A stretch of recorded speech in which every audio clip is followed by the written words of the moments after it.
ASEAN to face external pressures with conviction. And also, Trump announces plan to impose 50% tariff on copper.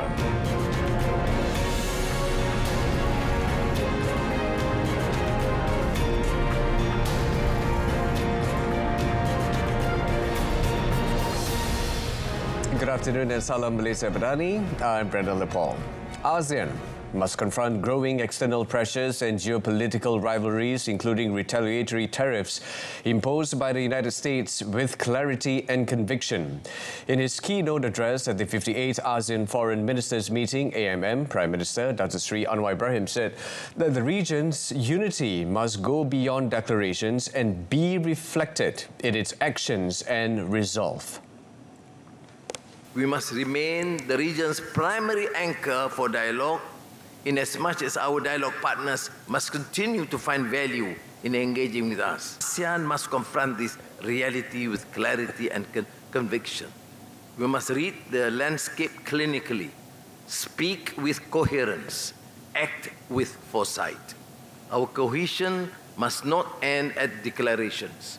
It must be built into our institutions, our strategies, and our economic decisions. He also told ASEAN member states to strengthen intra-regional trade and investment to build a more resilient economy.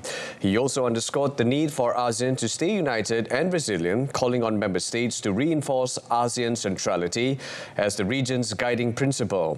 Against this backdrop, he said ASEAN must confront today's realities with clarity and conviction, ensuring that unity is not only expressed in declarations but also embedded in institutions, strategies, and decision-making.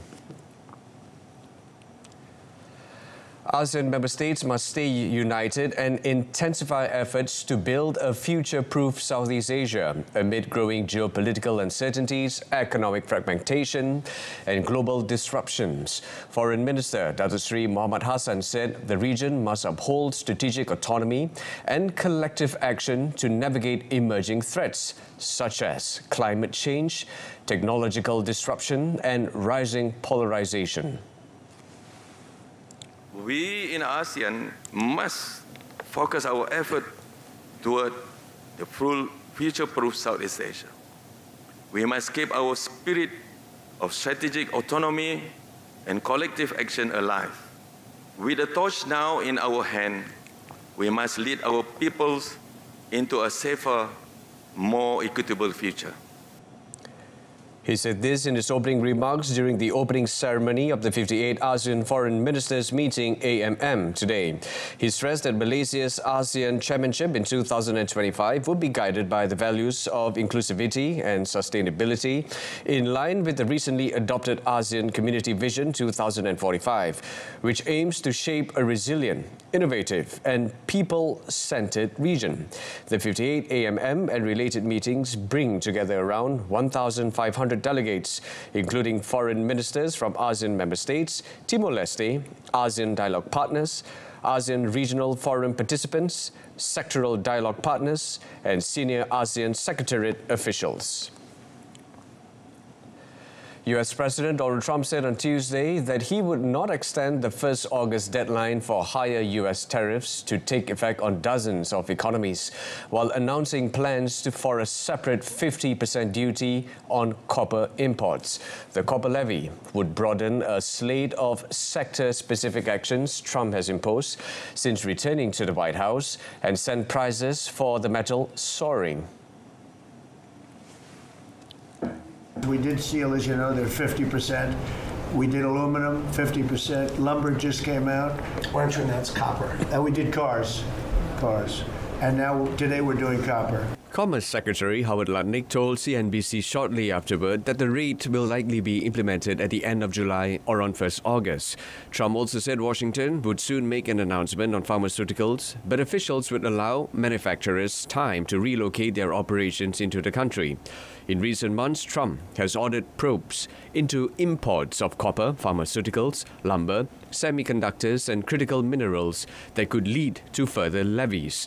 Lutnick told CNBC that the studies on pharmaceuticals and semiconductors would be completed by the end of the month, with Trump to set policies thereafter.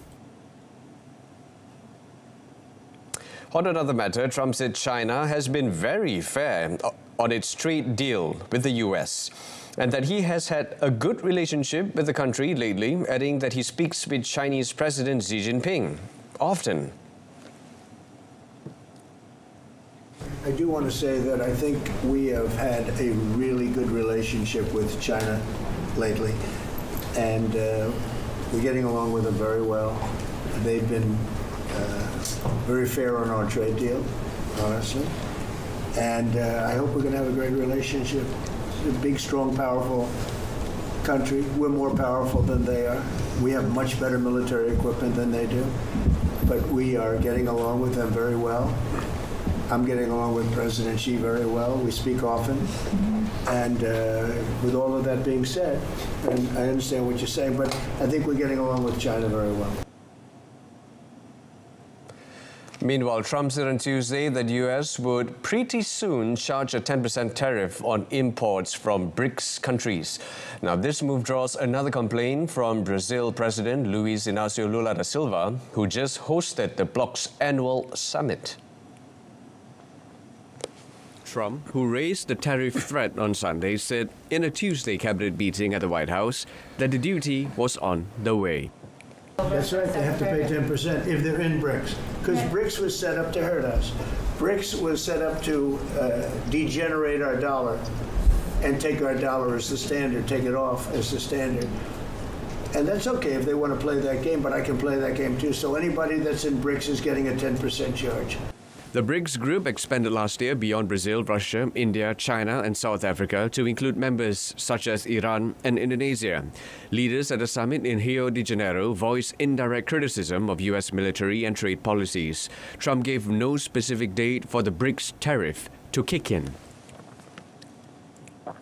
President Luiz Inácio Lula da Silva on Tuesday said his country aims to triple trade flows with India from $12 billion last year in the short term, without giving a more specific time frame.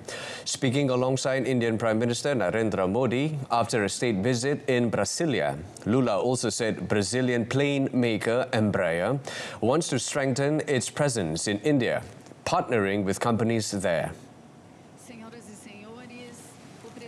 Lula also said that expanding a preferential trade agreement between India and the South American bloc Mercosur could help reduce both tariff and non-tariff barriers that are limiting trade.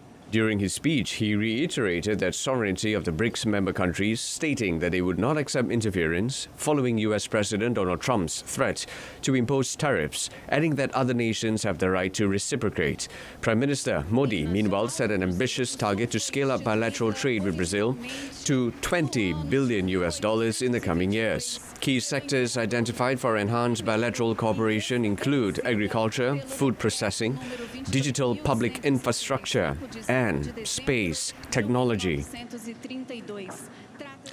Global trade grew by around $300 billion in the first half of the year due to US imports and EU exports, despite the commercial war ignited by US President Donald Trump. With his sweeping tariffs, global trade increased by around 1.7% compared to the second half of 2024. The UN Trade and Development Report said trade in services remain the main engine of growth. However, persistent policy uncertainty, geopolitical tensions, and signs of slowing global growth pose risks for trade in the second half of the year. Global trade grew by about 1.5% in the first quarter of 2025 and is expected to have accelerated to about 2% in the second quarter. Developed economies outpaced developing countries in the first quarter of 2025, reversing recent trends that had favored the global south. The shift was driven by a 14% surge in United States imports and a 6% jump in European Union exports. However, imports dropped by 2% in developing countries. New US tariffs, including on steel and aluminium, have raised the risk of trade fragmentation.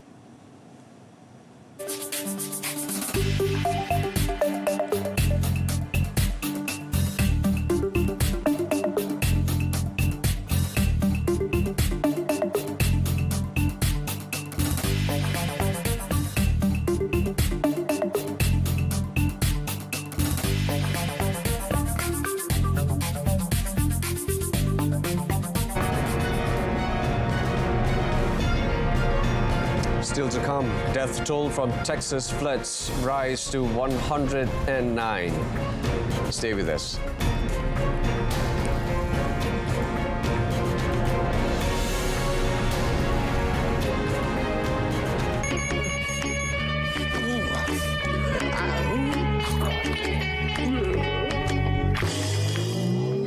Tutup tingkap dan pintu untuk kekal dingin dan lebih jimat.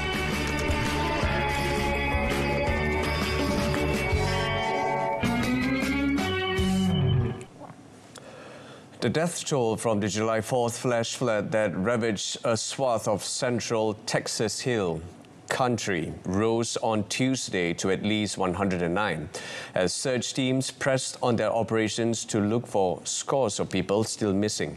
The bulk of fatalities and the search for additional victims were concentrated in Kerr County and the county seat of Kerrville.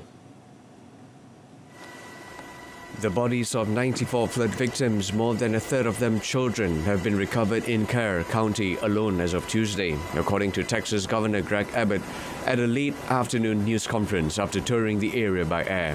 He said 161 other people were known to be missing in the flood zone. The numbers that I have is that there are 94 fatalities. 94 fatalities associated with this flooding event in this area. Separate from that, in other flooding events in other parts of the state of Texas, there's another 15 fatalities for a total of 109. To put this into perspective, just in the Kerr and Kendall counties alone, there are far more fatalities than there were in Hurricane Harvey. That's how catastrophic this is. The Kerr County dead included 27 campers and counselors from Camp Mystic, a nearly century-old all-girls Christian summer retreat on the banks of the Guadalupe near the town of Hunt. The camp director also perished. 5 girls and a camp counselor were still unaccounted for on Tuesday, Abbott said, along with another child not associated with the camp. Hindered by continuing intermittent thunderstorms and showers, rescue teams from federal agencies, neighboring states and Mexico have joined local efforts to search for missing victims, though hopes of finding more survivors faded as time passed. At least 8 people were killed and over 2 dozen were missing after the Botakosi River flooded, washing away the Friendship Bridge that links China and Nepal. Officials on Tuesday said there had been no heavy rainfall in the immediate area of the river in the preceding 24 hours, but weather forecasting experts said the flood might have been the result of an overflowing glacial lake in Tibet, where torrential rain had fallen. Police had recovered 8 bodies, none of whom had been identified so far, according to a Nepal police spokesperson. 57 people were rescued, the spokesperson said, adding that search and rescue operations were continuing. China's official Xinhua news agency meanwhile said 11 people were unaccounted for on the Chinese side of the mountainous border region. Officials said trade between Nepal and China was disrupted because of the bridge's destruction. Some 110 people have been injured in a fast-moving wildfire that has reached the outer edge of Marseille. Interior Minister Bruno Retailleau said about 800 firefighters were at the scene and efforts to tackle the blaze continued all night as the fire was not yet contained. The city's mayor, Benoit Payan, said earlier that the Marine Firefighter Battalion is waging guerrilla warfare, hoses in hand, referring to Marseille's fire and rescue service. At least 400 people have been evacuated from their homes, according to French media. 9 firefighters are said to have been injured. Residents had been warned to stay indoors and urged not to evacuate unless they were instructed to, so the roads would be clear for emergency vehicles. At its peak, the fire spread at a rate of 1.2 kilometers per minute, the mayor said, according to French broadcaster BFM TV. He blamed a combination of wind gusts, dense vegetation and steep slopes.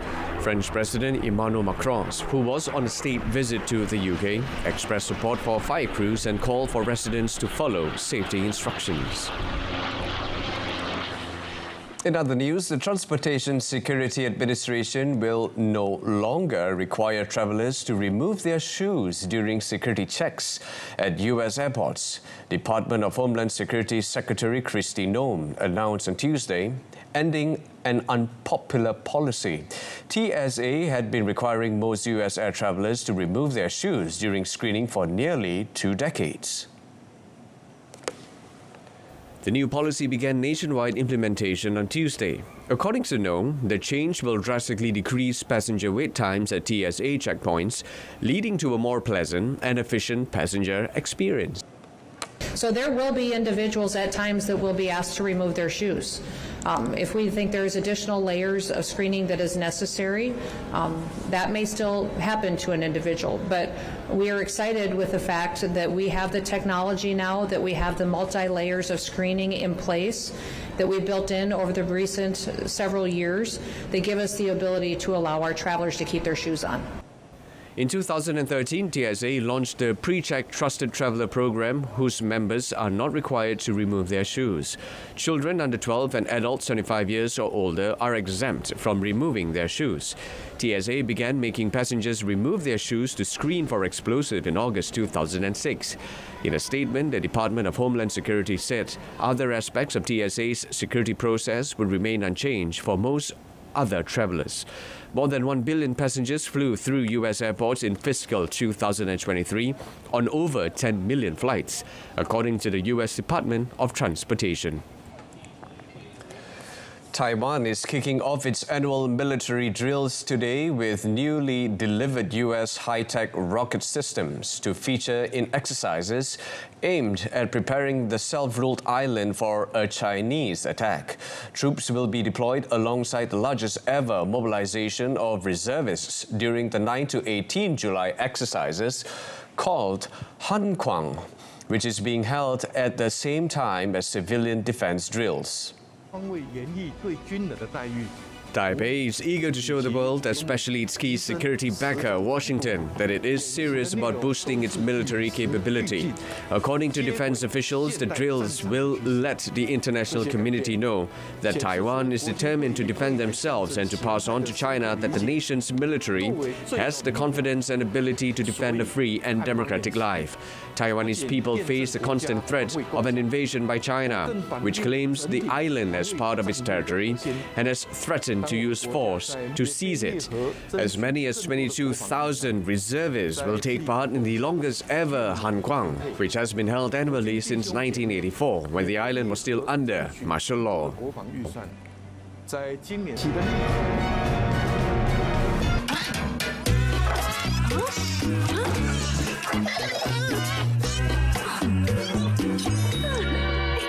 Guna mentol jimat tenaga untuk lebih jimat.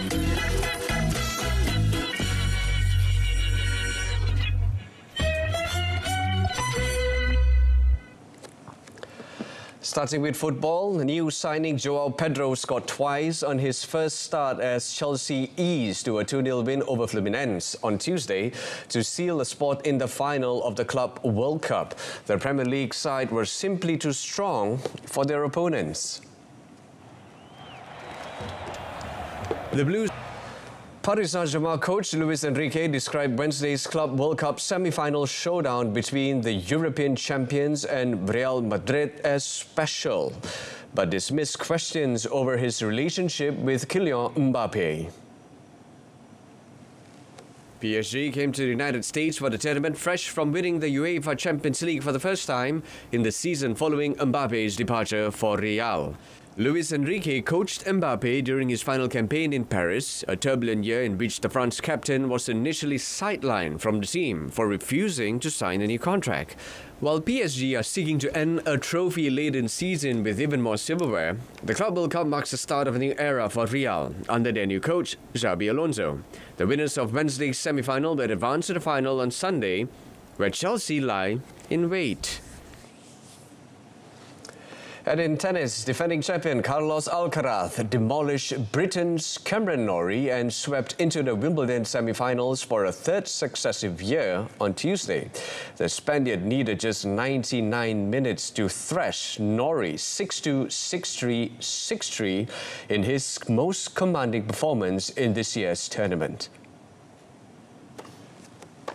The second seed dropped 4 sets in a series of scrappy displays during his run to the last 8. But Alcaraz was back to his imperious best in the quarterfinals, blasting 39 winners to set up a last 4 clash with American 5th seed Taylor Fritz. With world number 1 Jannik Sinner struggling with an elbow injury, Alcaraz looks like the title favourite heading into the closing stages of the tournament. Alcaraz is on a career-best 23-match winning run since losing to Holger Rune in the Barcelona final in April. The Spaniard, who vanquished Novak Djokovic in the last 2 Wimbledon finals, has won 34 of his 37 tour-level matches on grass, while his last defeat at the All England club came against Sinner in the 4th round in 2022. In the women's draw, world number 1 Aryna Sabalenka fought back from the brink of a shock Wimbledon exit to reach the semi-finals with a gutsy 4-6, 6-2, 6-4 win against Germany's Laura Siegemund. The 27-year-old top seed is through to the All England Club semi-finals for the 3rd time after losing at that stage in 2021 and 2023. World number 104 Siegemund was in just her 2nd Grand Slam singles quarterfinal, but she produced an impressive display that kept Sabalenka off balance for long spells. The 37-year-old surprise run had included a victory over Australian Open champion Madison Keys in the 3rd round. It took everything Sabalenka had to avoid becoming Siegemund's last scalp. When Sabalenka served up a double fault and 2 unforced errors in the final set, Siegemund was within touching distance of the semi-finals. But Sabalenka refused to surrender, breaking again as the emotional rollercoaster continued before finally sealing her victory. Beaten in the Australian and French Open finals this year after winning the US Open in 2024, Sabalenka remains on course to reach a 4th successive Grand Slam title match.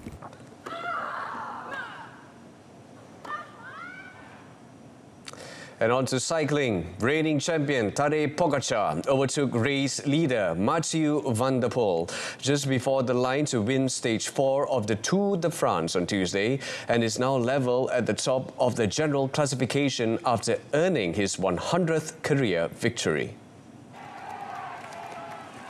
The 174.2-kilometre ride from Amiens to Rouen came down to a sprint finish between the top 3 in the overall standings, with the Slovenian world champion getting the better of the Dutchman and Denmark's Jonas Vingegaard coming in 3rd. Pogačar tried to go it alone, and while Van der Poel retains a yellow jersey, the 3-times Tour de France champion hit his milestone win, along with joining the Dutchman at the top of the leaderboard. A breakaway group of 4 riders got away early, but the peloton, led by Van der Poel's Alpecin-Deurkening team, kept them well within reach. The action was always going to come in the closing 50-kilometre with 5 categorized climbs packed into the finale, shortly after a crash had brought down several riders in the bunch. Pogačar's UAE team Emirates took control at the front, coming to the penultimate climb, before Wisma Lee's a bike took over, pushing hard on the descent as anticipation grew for a late attack. When it came on the final climb, it was the expected break from Pogačar, but he was unable to shake off 2-times champion Vingegaard to set up a high-stakes finish. Van der Poel went first, looking for his 2nd stage win in 3 days, but Pogačar had the legs to overtake before the line and made up the 4 seconds which separated the pair overall thanks to the stage win bonus. Super GT 2025 Series dengan 8 siaran langsung perlumbaan. Pusingan 1, 13 April dibawakan dari Litar Okayama International Circuit. Pusingan 2, 4 Mei dibawakan dari Litar Fuji Speedway. Pusingan 3, 28 Jun dibawakan dari Litar Sepang. Pusingan 4, 3 Ogos. Pusingan 5, 24 Ogos dibawakan dari Litar Fuji Speedway. Speedway. Pusingan 6, 21 September dibawakan dari Litar Sportsland Sugo. Pusingan 7, 19 Oktober dibawakan dari Litar Autopolis. Dan pusingan 8, 2 November dibawakan dari Litar Mobility Resort Montegi di saluran Sukan RTM. Juga secara penstreaman langsung di RTM Click.